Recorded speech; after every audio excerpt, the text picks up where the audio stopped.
Bonjour. J'adore me promener sur les chemins de crête. Les chemins de crête. Des deux côtés, quand la montagne se rejoint en haut la couture, c'est ça, la crête. Et quand tu es là, tu peux découvrir des fois des choses qui passent entre tes jambes ou qui volaient au-dessus de ta tête. Mais ce jour-là, c'est mon oreille gauche qui l'a entendu la première. Alors elle a aussitôt prévenu mon oreille droite, et toutes les deux ensemble en stéréophonie, jumelles qu'elles sont, elles se sont ensemble concentrées pour mieux déceler d'où pouvait venir ce... Enfin, je vous le fais comme ça, mais bon, tu vois ce que je veux dire. Non, pas une plainte. Non, plutôt...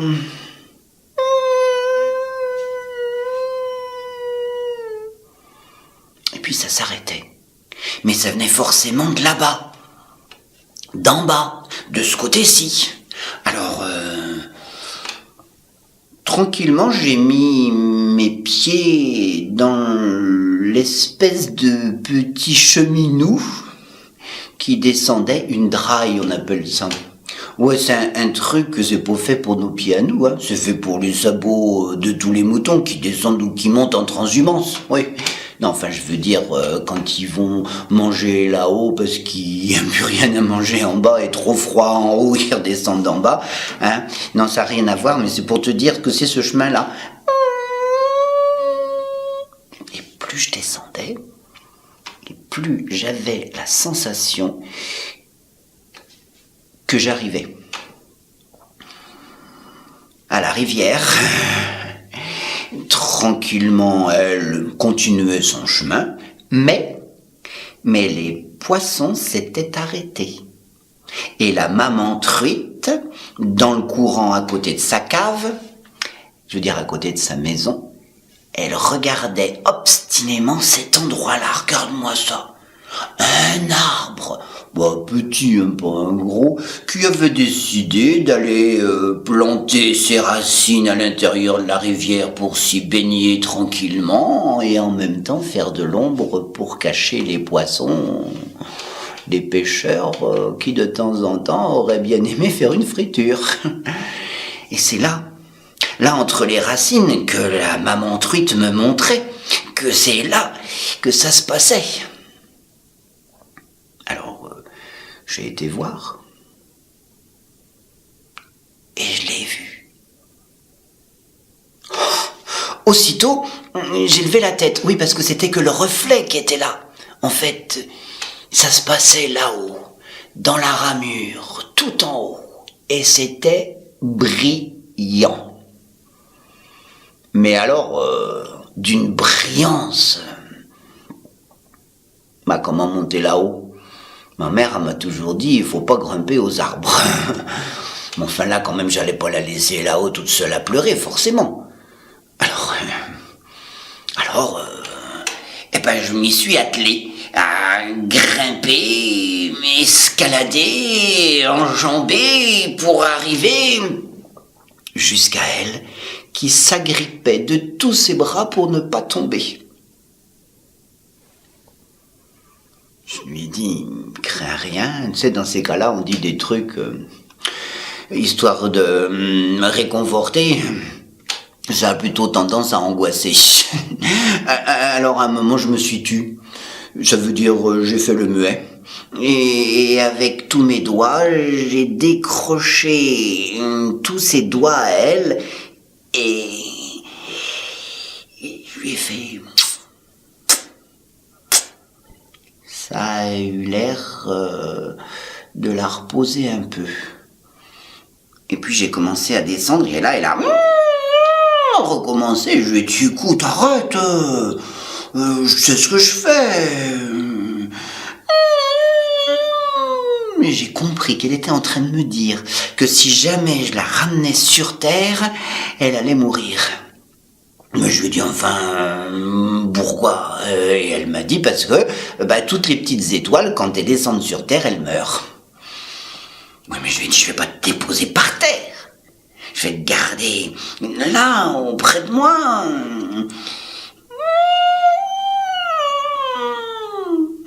Ah ben ça... comment tu veux que je sache Elle me demandait de la ramener là-haut, mais comment tu veux que je fasse va donc raccrocher une petite étoile, toi.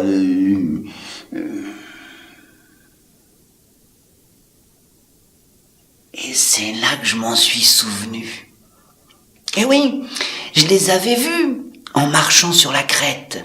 De l'autre côté, ah bah oui, il fallait remonter tout ce grand cheminou-là. Ça draille. Arriver sur le chemin de crête, redescendre par un autre cheminou, draille aussi, pour aller jusqu'en le pré, où il s'était arrêté. Elle comprenait bien qu'on arrivait au bout de notre petit chemin. Alors elle me serrait fort. Et moi, j'ai regardé. J'ai regardé quoi? Toutes les roulottes, là.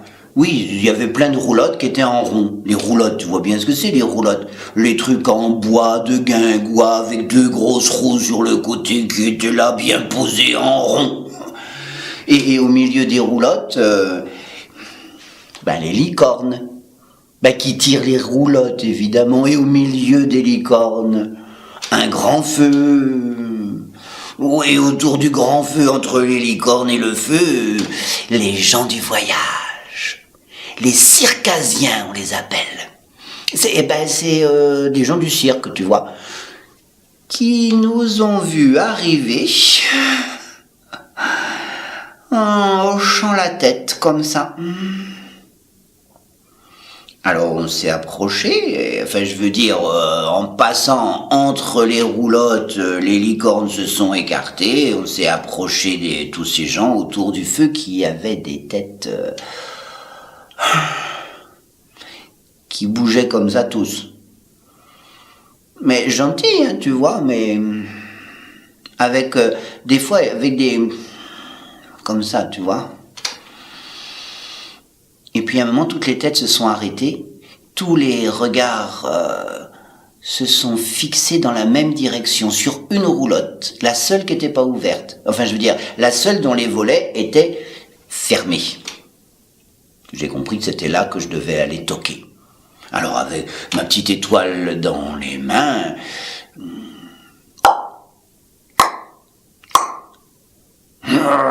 Une espèce de gros vrombissement à l'intérieur, un rugissement de mécontentement, avant que les volets ne s'ouvrent.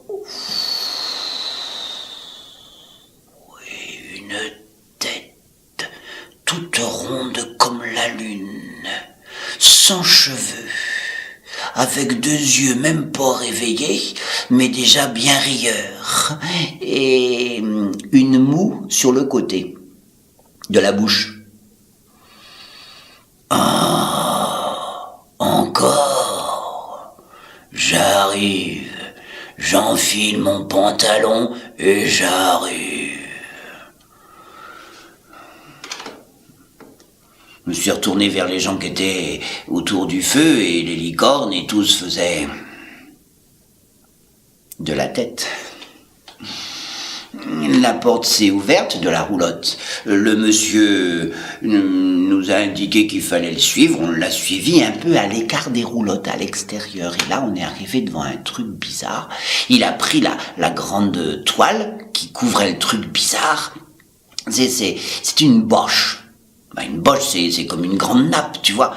Et fouf, il l'a enlevé d'un seul coup comme ça. Et de là, j'ai tout compris. Regarde. Il y a un canon. Non, mais pas un canon de guerre, hein. Mais non, un canon d'imaginaire. Et oui, parce que le monsieur, tu sais, c'est quoi son métier? Le monsieur, il est homme canon. On l'appelle l'obus. Son métier, c'est quoi? C'est de se mettre dans l'affût du canon et d'aller le plus loin possible sous les regards émerveillés de tous les enfants, et même des plus grands. Sauf que là, c'était pas lui qu'il fallait mettre dedans. Non. Il était déjà en train de calculer de là où la petite étoile s'était décrochée, et c'est là que je lui ai dit, bah dis donc, comment t'as pu te décrocher de là-haut? Elle m'a dit, Guy, eh ben, la lune nous a raconté une histoire tellement drôle qu'on a rigolé. Esclaffé, et moi je m'en suis décroché tellement j'ai rigolé. Alors tu vas y retourner et tu pourras leur raconter toi aussi cette histoire-là, et peut-être que la lune elle aussi elle rigolera. Et non, elle va pas tomber quand même, non. J'aurais bien voulu continuer l'histoire avec elle, mais l'obus, l'homme canon, m'avait déjà pris ma petite étoile délicatement, l'avait glissée dans l'affût du canon et...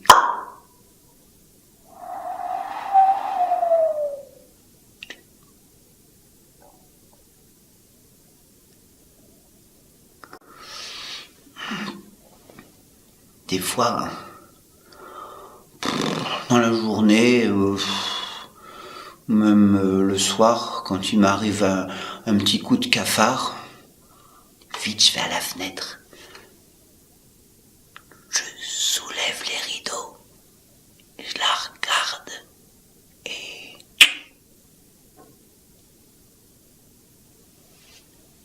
et cric et crac, je mets cette histoire dans mon sac.